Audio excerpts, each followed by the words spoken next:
Bonjour à tous et bienvenue pour la matinale, l'émission quotidienne de CMC Markets qui débute tous les matins à 10 heures. Je suis Nicolas Chéron, analyste pour vous servir et nous sommes aujourd'hui le mercredi 11 mai 2016. Le titre du jour est « La prudence reste de mise en Europe ». En effet, ces dernières séances, nous avons vu les indices américains repartir nettement à la hausse. Les indices européens ont suivi en partie ce mouvement haussier, mais très rapidement, ils ont buté sous des résistances. Et malgré une très belle clôture aux États-Unis hier, eh bien, c'est le pragmatisme et la prudence qui l'emportent en Europe ce matin. Les indices européens consolident, corrigent sous les résistances que nous avions définies hier comme des résistances clés. Cet après-midi, nous aurons les stocks de pétrole. Ce sera la statistique la plus importante de la séance. On a un programme de statistiques très faible en ce début de semaine. On évolue en fait au gré de l'appétit pour le risque. Pour l'instant, il y a de l'appétit aux États-Unis. Il y a eu un rebond au Japon grâce à la baisse du yen, mais en Europe, on latéralise et la prudence reste donc de mise. Bienvenue à tous pour cette matinale, bonjour à tous ceux qui viennent de nous rejoindre et je salue également tous ceux qui regardent l'enregistrement sur YouTube.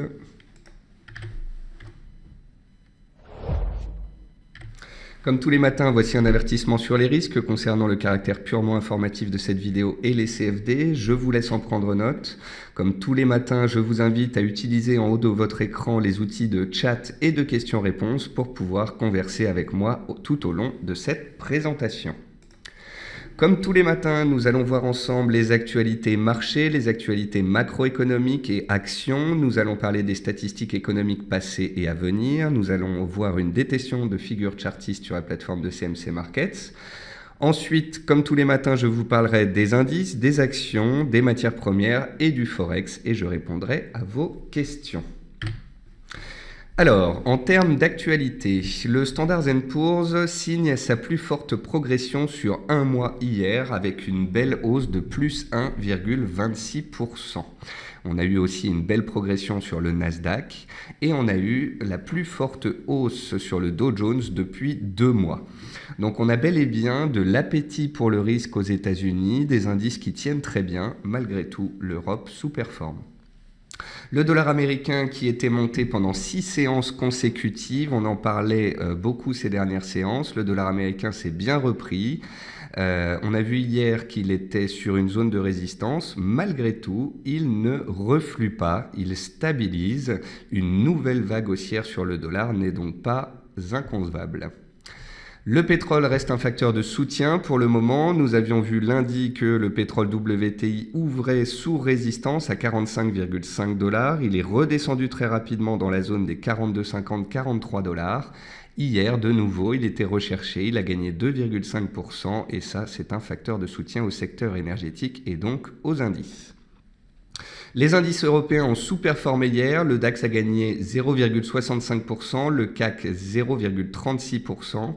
Le CAC a sous-performé le DAX notamment car Sanofi a détaché son dividende et cela, ça compte pour 0,30% de la performance du CAC. Donc s'il n'y avait pas eu le détachement de Sanofi, le CAC aurait fait 0,66% approximativement.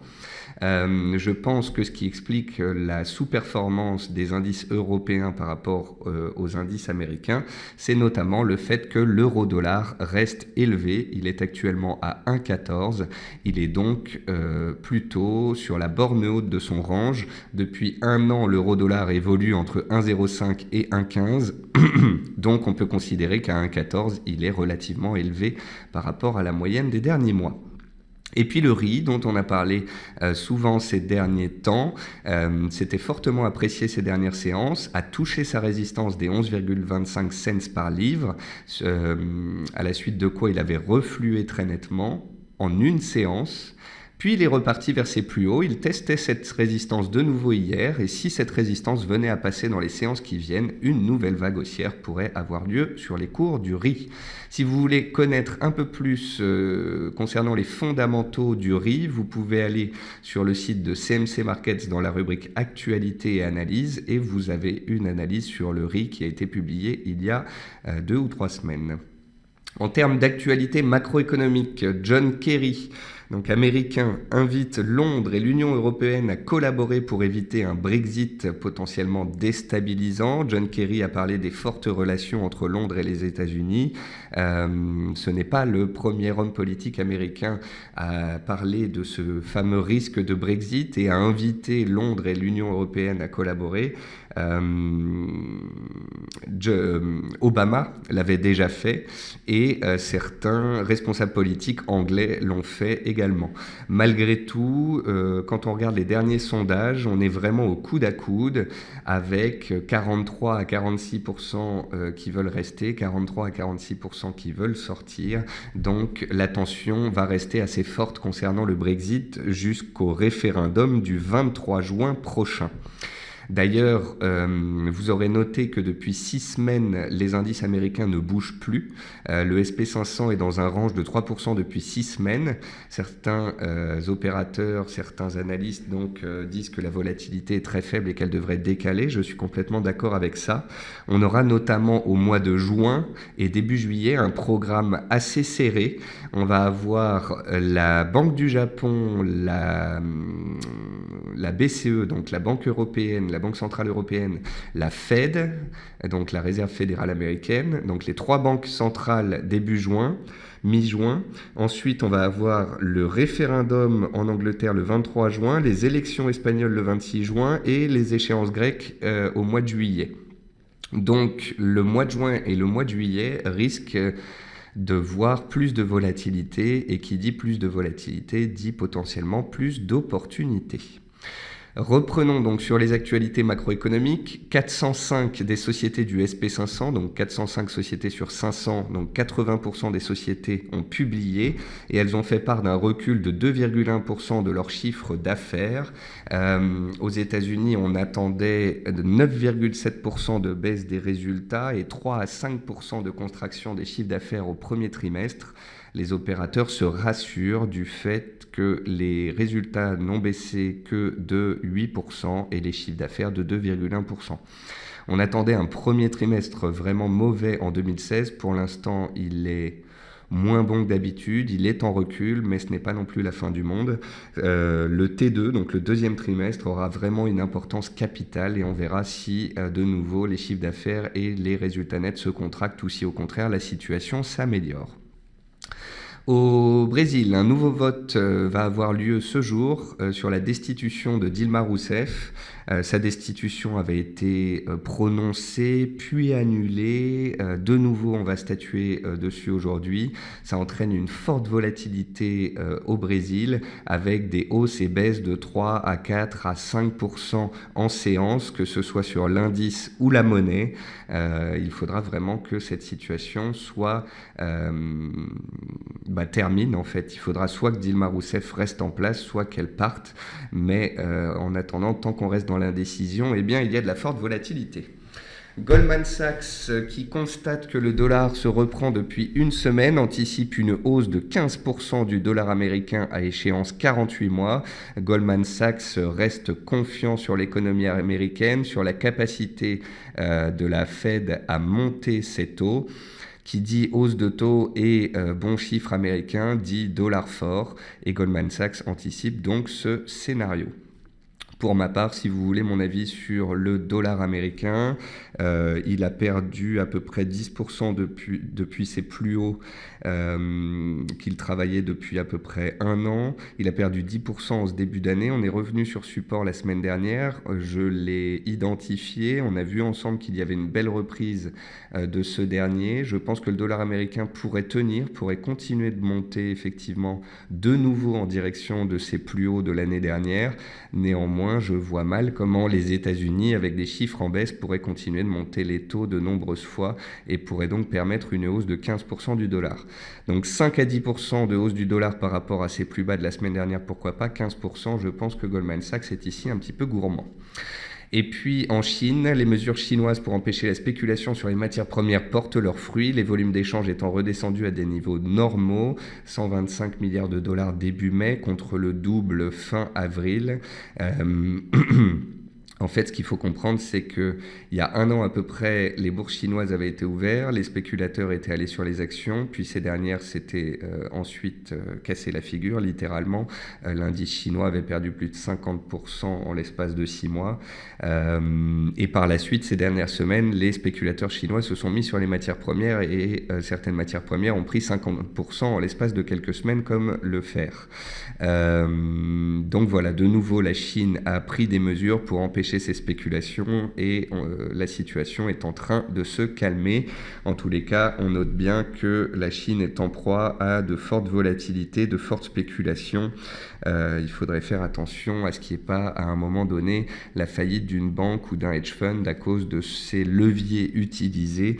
Vous avez constaté que 1 à 2 fois par semaine, je vous parle de la Chine, car pour moi, ça reste une des fortes ombres au tableau des indices à moyen terme.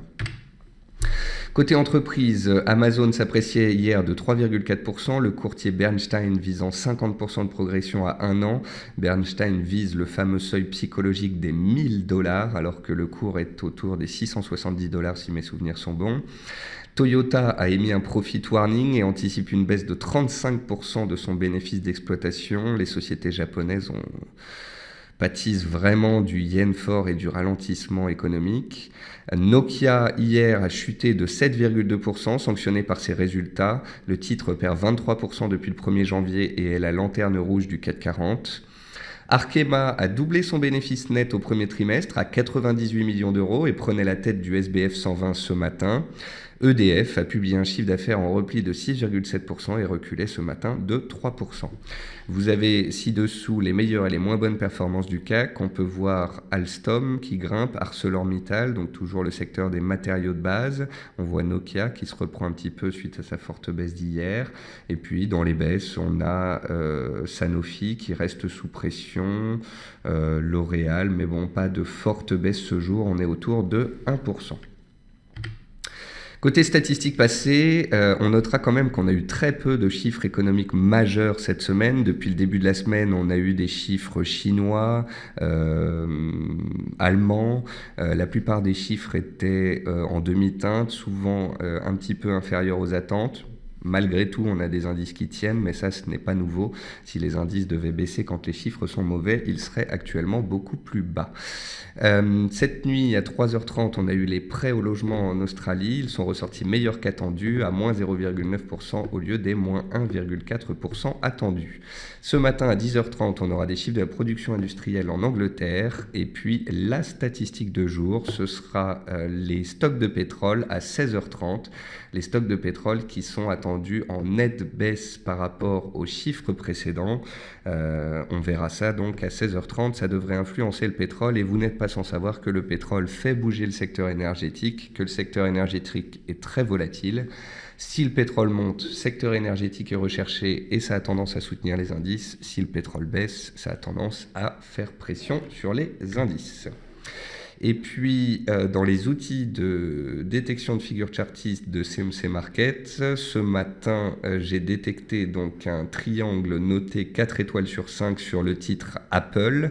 Suite à la publication de ses résultats, Apple avait perdu du terrain et était de nouveau passé sous les $100 ces dernières semaines. Vous pouvez voir que depuis à peu près une semaine, le titre stabilise entre 92 et 94 $. À court terme, il est dans un triangle. Si les indices américains sont de nouveau recherchés, si la hausse du Nasdaq perdure et que le titre Apple sort de son triangle par le haut et casse ses plus hauts récents à 93,80 ici, on pourrait avoir une accélération haussière, un comblement du gap à 94 et une hausse. Au contraire, tant qu'on reste bloqué sous la borne haute de ce triangle et sous les plus hauts en séance du 10 mai, on a des risques de revenir vers la borne basse, de sortir par le bas et d'aller travailler les plus bas récents. Le triangle, c'est une figure d'indécision. Il faut donc attendre la clôture en dehors de la figure pour pouvoir intervenir, en théorie, bien évidemment. Je vais passer donc sur la plateforme de CMC Market. C'est comme d'habitude, on va ensemble regarder les indices. Vous n'êtes pas sans savoir que je regarde les indices américains en priorité le matin. Ce sont les indices directeurs. Je serai baissier sur les indices européens, américains et japonais uniquement si les indices américains venaient à casser des supports.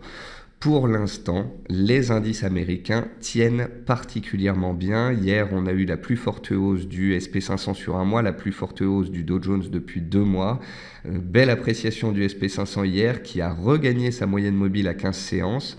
La moyenne mobile à 15 séances, c'est la moyenne mobile bleue ici que vous voyez qui faisait support à très nombreuses reprises. On est passé dessous, donc elle faisait résistance et vous voyez qu'on l'a cassée hier. Ce matin, on consolide. Quoi de plus légitime après la forte hausse d'hier ? Tant qu'on est au-dessus des 50% du chandelier d'hier, ça reste fortement haussier. Si le SP500 s'en tenait à venir tester sa moyenne mobile à 15 séances ce jour et à clôturer pratiquement positif, voire positif, ce serait encore une fois très bullish, très haussier.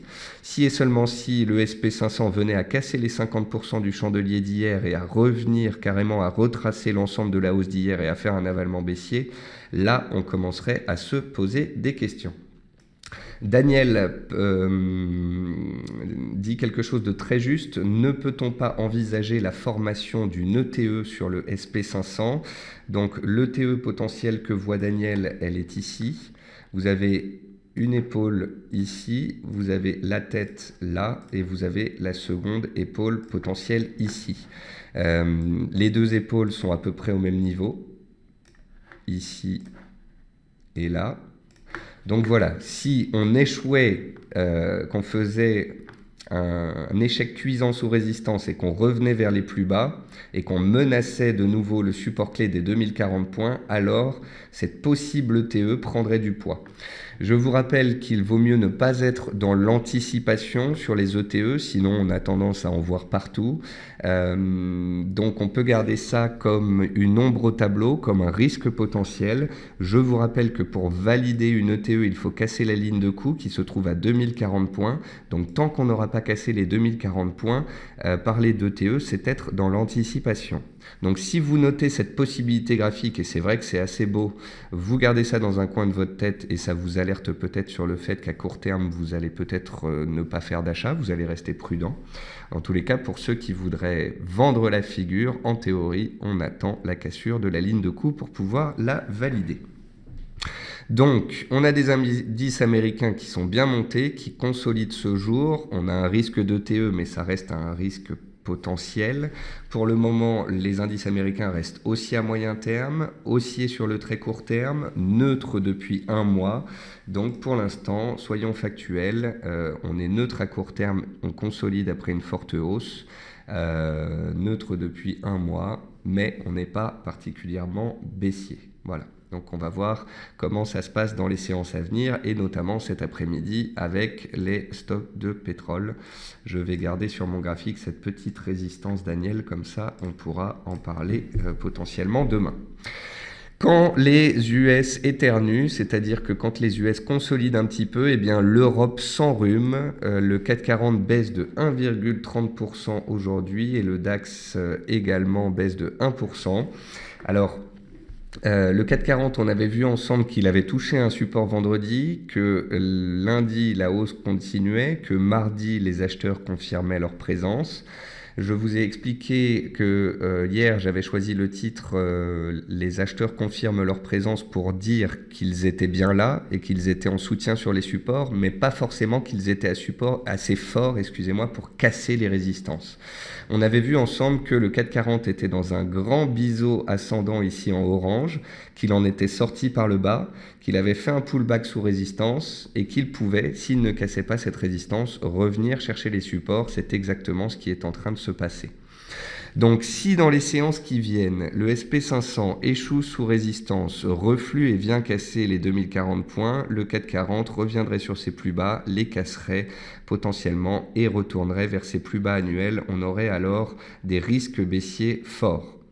Si le SP500 casse 2040 points, il passe baissier à court terme, l'Europe, elle, confirmerait sa baisse de court terme et irait peut-être encore plus vite puisque Quand les indices américains montent, l'Europe ne monte pas, donc si les indices américains baissent, l'Europe baisserait très fortement. Pour l'instant, je préfère rester neutre. Pour l'instant, les indices US consolident leur hausse et les indices européens restent sous-performants. Comme je vous l'ai expliqué hier et comme je l'ai dit à de très nombreuses reprises, analysez la force des indices. Si vous voulez trader à l'achat, vous allez plutôt vers un indice fort. Et en ce moment, les indices forts, c'est le Dow Jones et le SP500. C'est d'ailleurs la majorité du temps ces indices-là. Si vous voulez trader à la baisse, en théorie, vous cherchez des indices faibles. Auquel cas, vous vous portez soit sur l'Europe, soit sur le Nikkei, dépendamment de ce que font les monnaies. Puisque je vous ai expliqué à de nombreuses reprises que quand l'euro-dollar baissait, ça soutenait l'Europe. Et quand le yen baissait, ça soutenait le Nikkei. Donc si vous voyez le yen baisser, peut-être qu'il faut se méfier du Nikkei. En tous les cas, sur l'Europe, ça reste baissier, ça reste lourd, on a échoué sous résistance, donc on revient vers les supports. On est actuellement sur le cours d'ouverture de la semaine, qui est un premier pivot à 4290 points. Si on s'arrêtait là et qu'on remontait, ce serait de bon augure. Sinon, il y a des risques de revenir tester la bande de Bollinger Basse vers 4260 points, voire en fait la zone de support 4220-4240. Pour l'instant, en tous les cas, ça reste baissier et sous pression en Europe. C'est la même chose en Allemagne. En Allemagne, on avait vu ensemble donc, que les acheteurs tenaient bon et qu'on allait s'approcher d'un cluster de résistance entre 10 120 et 10 200.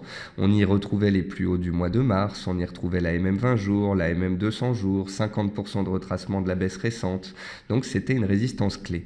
Il est tout à fait légitime, même si on devait continuer de monter sur le DAX, qu'après 3 séances de hausse et une résistance atteinte, on consolide ce jour. C'est pour ça que je ne veux pas aller trop vite en besogne et pas parler de reprise franche de la baisse, car pour l'instant, nous sommes dans une consolidation de la hausse récente. Donc si et seulement si les Américains lâchent et qu'on part fortement à la baisse et qu'on donne un peu de poids à ce scénario d'ETE, alors il faudra potentiellement être très prudent sur l'Europe et potentiellement l'Europe resterait baissière. Par contre, si les indices américains tiennent, voire cassent leur plus haut récent et se dirigent vers leur plus haut annuel, eh bien l'Europe aura tendance à tenir. Donc au mieux, l'Europe, pour l'instant, tient, c'est ce qu'il faut retenir.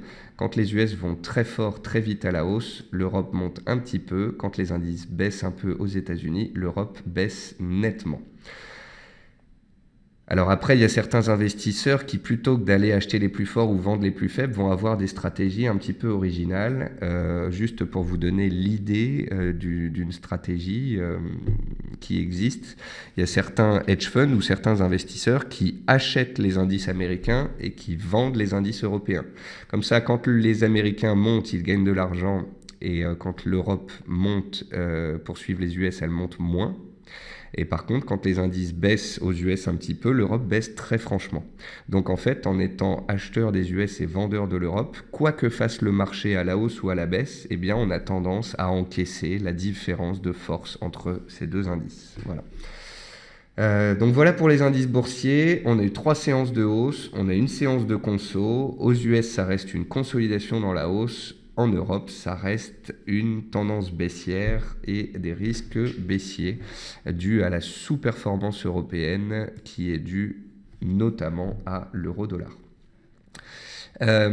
Après les indices, on va passer rapidement sur les actions. On va voir quels sont les décalages ce jour. On a JCDecaux qui a déçu sur résultat, qui perd pratiquement 10%. On est à moins 8,5%. Il faut dire que JCDecaux, hier, a travaillé ses plus hauts annuels. Je vais regarder d'ailleurs si ce n'est pas les plus hauts historiques du titre, ça se pourrait. Et donc on a échoué sous les 39,80, la société a publié, les cours sont repartis très nettement à la baisse. On a donc un potentiel double échec de long terme qui vient de se faire sur les 39 € et qui marque donc un seuil d'importance. Soitec consolide ce jour après sa forte envolée des 2 dernières séances, on est passé de 60 à 75 centimes pratiquement, on a pris 20% et donc ça consolide aujourd'hui. Numéricable a publié, le titre est en baisse, vous voyez bien que Numéricable, ça fait en fait 1 an qu'on est dans une tendance baissière et la tendance baissière perdure. CGG Veritas et Valorex sont à la baisse, sous pression. Même quand le pétrole tient, ces valeurs-là ont tendance à baisser. Je vous ai expliqué que pour que les parapétrolières se reprennent, il faudrait que les pétrolières investissent. Pour que les pétrolières investissent, il faut que le pétrole soit au-dessus des 50, voire au-dessus pour le gaz de schiste et le pétrole de schiste, au-dessus des 65 $. Donc le fait que le pétrole stabilise autour de 45 $ ne suffit pas aux sociétés parapétrolières pour pouvoir anticiper un avenir meilleur. EDF a publié un chiffre d'affaires en baisse et continue de baisser. Mis à part récemment, on avait vu donc une hausse comme ça de 25% se faire. Pour l'instant, le titre reste très très lourd. Et puis Selectis continue de consolider sa forte hausse récente. Voilà pour les baisses. Dans les hausses, on a Arkema donc, qui est en tête du SBF 120, qui a publié de bons résultats et qui se dirige vers ses plus hauts de 2015. Ce sont peut-être même... Donc les plus hauts de 2015, ce n'est pas des plus hauts historiques. Les plus hauts historiques sont à 80, donc il va encore falloir un effort. En tous les cas, ça reste un beau titre, Arkema. Vous voyez que depuis le point bas de février, Arkema a pratiquement pris 50%. Donc il faut bien choisir ses titres ou bien choisir ses indices. Vous avez des actions qui depuis le 11 février stabilisent ou ont repris peut-être 5%. Arkema, elle a repris 50%. Zodiac continue son rebond technique, Nicox continue d'être recherché. Attention à Nicox, je vous ai montré ce canal baissier de moyen terme en place depuis 3 ans. Tant que le titre bloquera sous les 9,20, 9,30, on reste dans une tendance baissière. On a Eramet, Total Gabon qui se reprennent un petit peu. On n'a pas de fort décalage à la hausse puisque les indices consolident ce jour. On va passer au compartiment des matières premières. Alors j'ai Jean-Luc qui me posait une question qui me disait: est-il judicieux de vendre Saft? Saft est une entreprise donc spécialisée dans le lithium sur laquelle Total a fait une offre d'achat pour 950 millions d'euros. Le titre Saft donc a gapé à la hausse, a décalé de 40% hier pour se synchroniser avec le prix proposé par Total. Donc je ne sais pas si vous me demandez s'il faut shorter la valeur Saft pour jouer la baisse ou s'il faut vendre vos titres Saft maintenant qu'il y a eu cette forte appréciation. Shorter le titre Saft alors que Total est susceptible de la racheter, ça veut dire que le titre Saft ne va plus bouger en fait, il va plus monter, plus baisser, il va rester complètement plat autour du prix proposé par Total. Donc en théorie, acheter ou vendre le titre Saft au cours actuel n'est pas intéressant. Après, est-il judicieux de vendre vos titres Saft avant d'attendre l'éventuel OPA? Ça, c'est à vous de voir. Si vous avez envie de débloquer du cash pour pouvoir faire autre chose, c'est votre choix.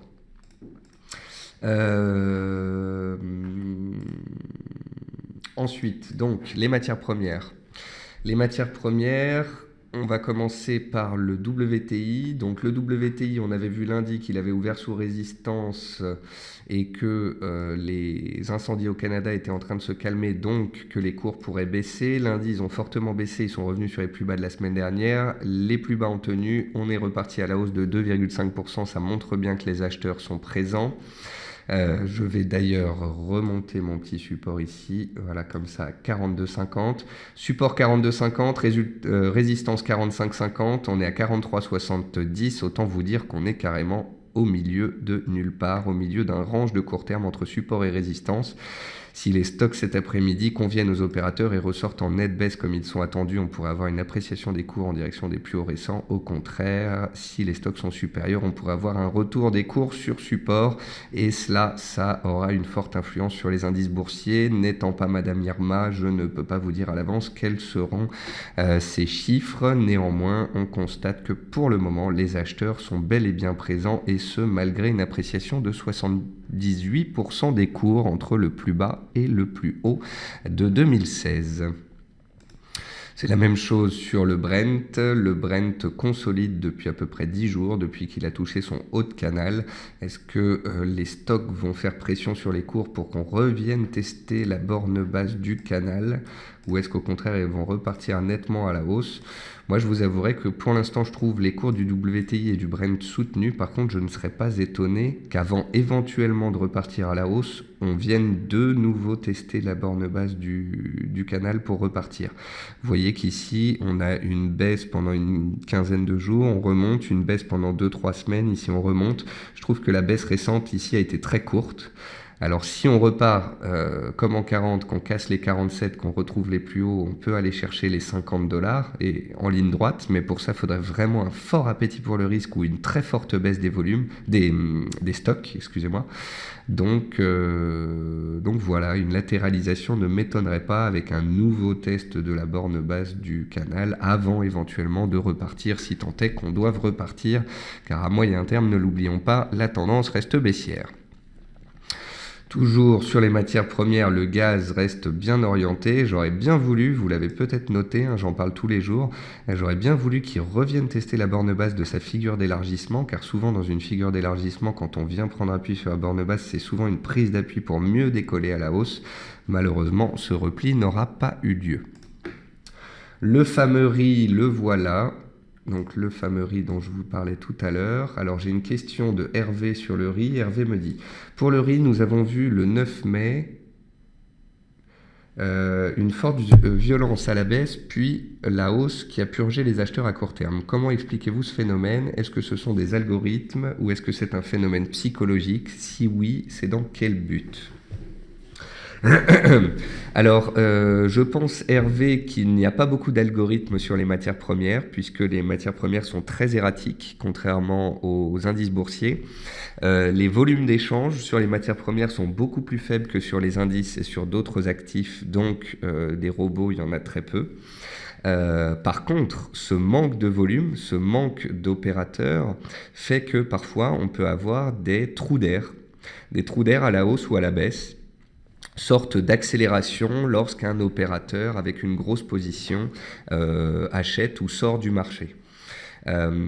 Souvent, quand on a une hausse linéaire d'un actif, eh bien, on a une sorte de purge, une sorte de nettoyage avant éventuellement de repartir à la hausse. C'est ce qui s'est passé en fait en ce début de semaine. On avait une hausse très construite au-dessus de la MM7. Casser la MM7 et partir à la baisse, c'est un moyen de purger le marché et de mieux repartir à la hausse.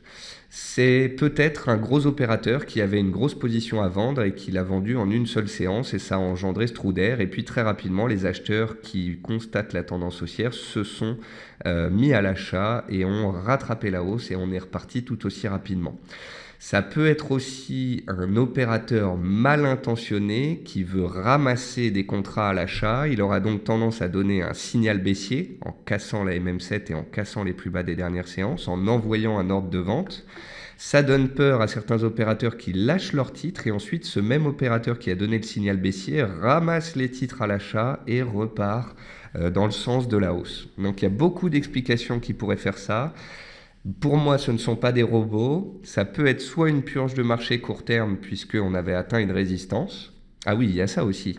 On était monté de 20% et on avait atteint une résistance. Et on était en train de stabiliser. Donc vous pouvez aussi avoir un opérateur qui s'est dit « Je vends la résistance, je renforce sur cassure de MM7 et je joue la baisse ». Sauf que très rapidement, les acheteurs se sont présentés. Donc soit c'est un opérateur qui a vendu une grosse pause, soit c'est un opérateur mal intentionné qui a voulu nettoyer le marché pour ramasser des titres, soit ce sont les vendeurs qui à court terme ont tenté de prendre la main mais qui très rapidement se sont pris un contre-choc par les acheteurs.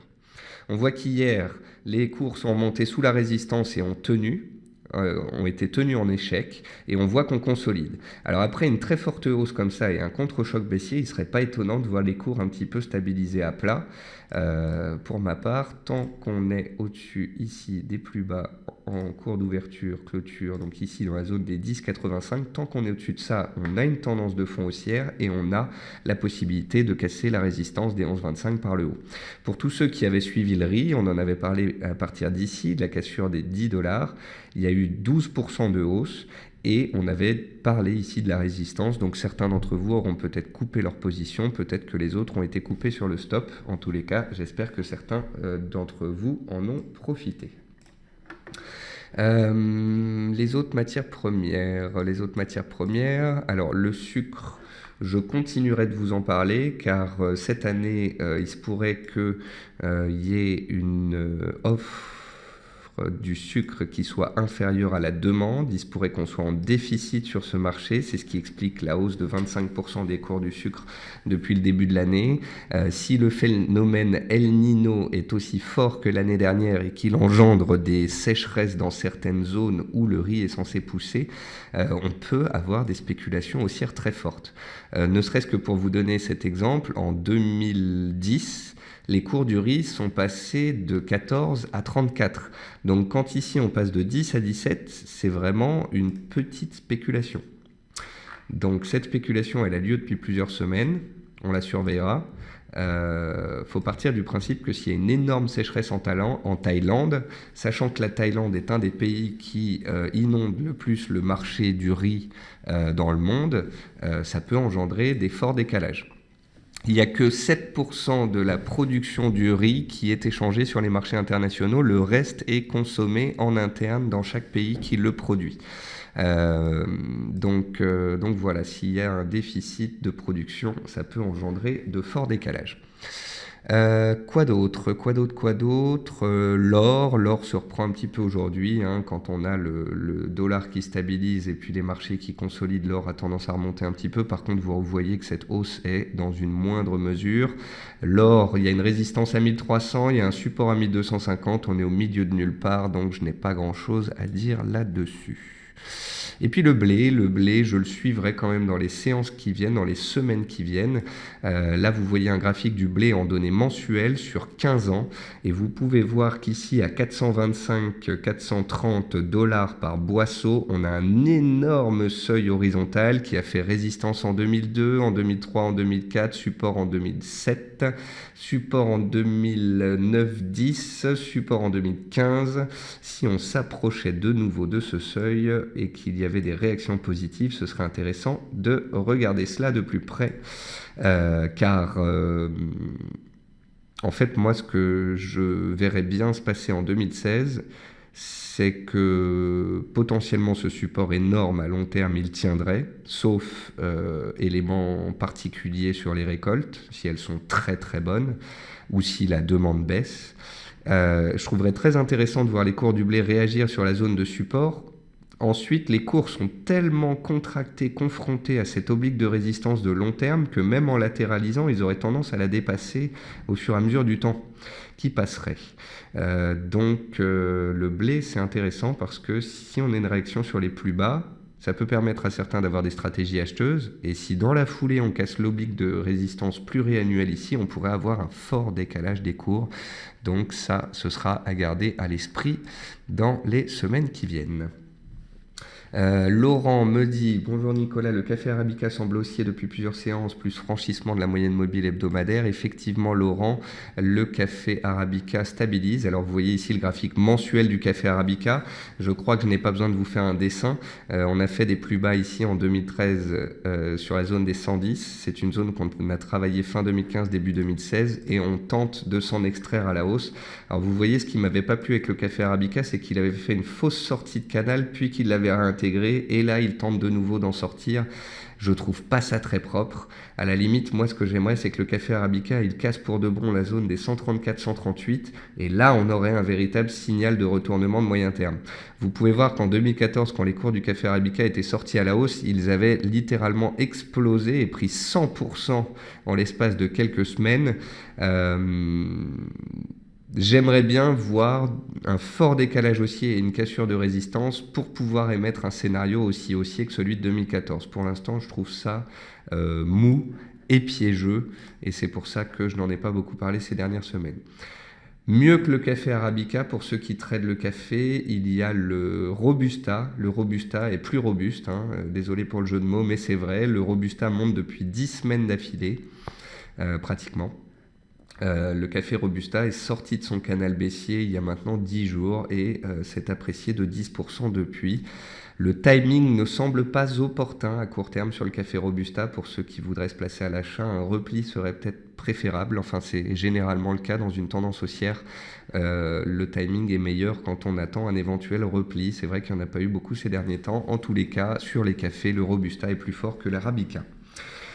Je vois que l'on me relance sur le jus d'orange. Alors, vous êtes de plus en plus nombreux à assister à l'émission et vous êtes de plus en plus nombreux à poser des questions. Alors, ce n'est pas du tout une critique, Jean-Louis, mais essayez de me poser les questions à l'avance. Quand je suis dans les matières premières, parlez-moi des matières premières. Comme ça, on parle des matières premières pour de bon et ensuite, je peux passer au Forex.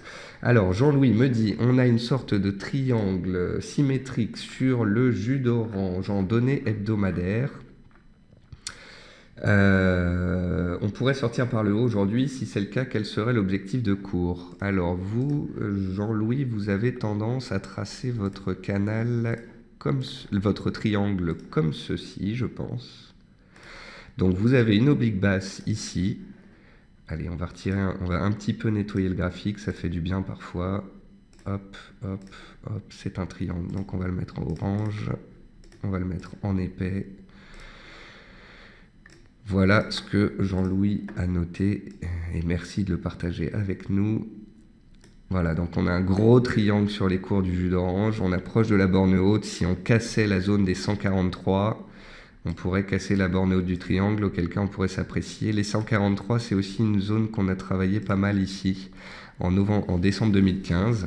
Donc, bon, gardez en tête qu'on vient de prendre 20% et qu'on arrive sous résistance, donc elle va peut-être pas passer si facilement que cela. Si elle doit passer. Moi, j'aimerais bien qu'on échoue et qu'on revienne vers la borne basse, voir le milieu du triangle pour que les acheteurs puissent en profiter. Là, le triangle, on a touché la borne basse et c'est parti sans moi, malheureusement. Je ne l'avais pas vu. Mais grâce à vous qui suivez de plus en plus les matières premières comme moi, eh bien, je pense qu'on va pouvoir tout de même noter de belles choses. Merci à vous en tous les cas de partager comme ça vos visions sur ces différents actifs. Les matières premières agricoles, c'est quand même une belle façon de se diversifier dans des marchés indices qui ne sont pas évidents depuis le début de l'année 2016. Et puis pour finir, on va parler du Forex. Alors sur le Forex, il n'y a pas de grands changements. L'AUD-NZD qui est parti hier à la hausse et j'ai eu l'impression qu'il partait sans nous, revient sur les 1,08. L'AUD-NZD, pour ceux qui ne connaissent pas cette paire, donc c'est le dollar australien contre le dollar néo-zélandais. On avait vu début 2016 que les cours étaient dans un triangle. Les cours s'étaient extraits à la hausse et avaient donné aux acheteurs 400 points. Depuis, je n'en ai pas beaucoup parlé. Depuis qu'il a commencé à baisser ici, j'attends à ce qu'il revienne sur l'oblique bleue ici du triangle. Ce serait un beau pullback.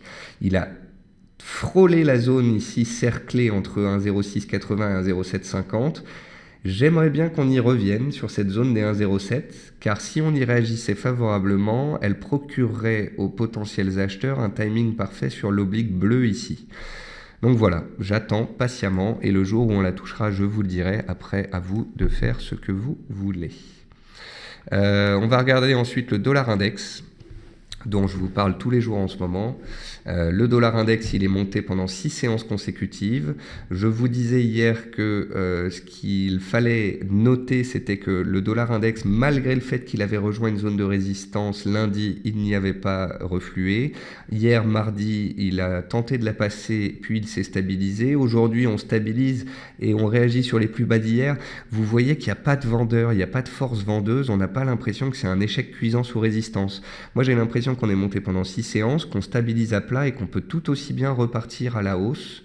C'est pour ça que hier, je vous ai dit, on pourrait avoir l'impression que le dollar arrive sous résistance et que toutes les paires en dollars comme l'AUD-USD, l'euro-USD, la livre-USD vont rebondir.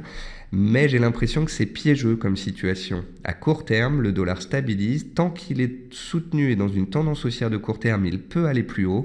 Et s'il allait plus haut, eh bien, on pourrait avoir plus de baisse sur les paires en dollars. On va les regarder justement une à une. Donc l'AUD-USD, on a vu qu'il était fortement baissier depuis 15 jours, suite à la baisse de taux, suite à des chiffres inférieurs aux attentes. Hier, on a vu qu'il rebondissait, mais je vous ai expliqué que c'était un rebond technique dans une tendance baissière et que ça pourrait ne pas durer, d'autant plus parce que le dollar reste haussier, donc c'est le cas pour le moment. L'euro-dollar, lui, il est complètement neutre et stable sur sa moyenne. Excusez-moi. Sur sa moyenne mobile à 20 séances, vous voyez bien que tous les jours, il fait des plus hauts de plus en plus bas, il n'arrive pas à réagir. Si et seulement si le dollar baissait nettement, l'euro-dollar pourrait repartir à la hausse sur sa MM20. Mais comme je viens de vous l'expliquer, le dollar a tendance à tenir, et si le dollar mettait une nouvelle jambe haussière, l'euro-dollar pourrait retourner en direction de la zone des 1,12 et de la borne basse de son canal haussier. Tout comme je vous ai montré le canal haussier sur le pétrole tout à l'heure et le fait que les cours souvent reviennent vers la borne basse avant de repartir à la hausse, j'ai l'impression que l'euro-dollar, après sa forte appréciation des 2 derniers mois, a besoin de respirer et pourrait très bien revenir légitimement sur la zone des 1,12 avant éventuellement de repartir à la hausse. Et cela coïnciderait avec une nouvelle jambe haussière du dollar dont je vous ai prévenu ces dernières séances. La livre contre le dollar, la voici. On a une stabilisation des cours hier, on stabilise encore ce jour. La résistance, elle est là, le support, il est ici. Vous voyez bien qu'ici, on est en plein milieu. Donc, si le dollar baisse, la livre pourrait se reprendre. Mais comme je viens de vous l'expliquer, si le dollar reste fort, la livre pourrait revenir ici vers les 1,42. Et de la même manière où je vous ai montré un triangle tout à l'heure sur l'AUD-NZD avec un possible retour sur l'oblique du triangle, eh bien, il y a le même exemple ici avec la livre. Si la livre rebaissait vers les 1,42, elle reviendrait en zone de soutien vers le bas de son canal et vers l'oblique bleu ici. Ce serait potentiellement un cluster de support à surveiller. Le NZD, lui, rebondit un petit peu après sa forte baisse des dernières séances. C'est intéressant de voir qu'hier, en cours de clôture, le NZD n'a pas cassé son support. C'est ce qui explique sa tentative de rebond technique ce jour. Le NZD était depuis 10 jours, on va dire depuis une semaine, la paire en dollars la plus baissière dans les majeurs. Les commentaires du directeur de la Banque centrale hier ont dû apporter un peu de soutien. Néanmoins, je vous le dis, le NZD reste baissier, le NZD est toujours en dehors de son canal et à moins d'une réintégration du canal bleu ici qui permettrait aux acheteurs de garder de l'espoir, tant qu'on est sous la borne haute du canal, tant qu'on ne clôture pas au-dessus de 0,68, on reste baissier avec des risques à terme de casser les supports. Et puis, on va regarder pour finir l'USD-Yen qui est corrélé au SP500 qui était avant très considéré comme le baromètre du risque. Vous voyez bien que l'USD-Yen est depuis une semaine dans un rebond technique, qu'il est fortement monté depuis 2 séances. Aujourd'hui, est-ce que l'USD-Yen se crache? Non, pas du tout. Il consolide la hausse d'hier, il consolide sur sa MM20 jours. On ne peut donc pas parler d'aversion au risque et de peur sur les marchés, on ne peut donc pas dire que les indices soient dans un marché averse au risque. Pour l'instant, l'USD-Yen est le reflet de ce qui se passe sur le SP500. On consolide la hausse récente des cours. Pour parler de reprise baissière, il faudra casser des supports, il faudra de l'aversion au risque. Et l'aversion au risque, elle serait corroborée par une hausse forte de la volatilité. Pour l'instant, la volatilité reste très basse, très faible sur ses plus bas du mois de mai. Et on a juste une hausse de la volatilité de 1%. Donc si on voit les indices américains accélérer à la baisse, la volatilité augmenter, là on pourra parler d'aversion au risque, de risque d'accélération en Europe, etc. Si au contraire la volatilité reste basse et que les États-Unis continuent de latéraliser à plat, il faudra considérer la baisse européenne comme une simple faiblesse venant de la sous-performance naturelle, historique des indices européens par rapport aux indices américains. Eh bien, 47 minutes de matinale, c'est un record. Merci à tous pour vos questions. J'espère avoir été très complet. On vient de parler de toutes les actualités possibles, de nombreuses configurations, de scénarios haussiers et baissiers à corroborer avec des cassures de support ou de résistance.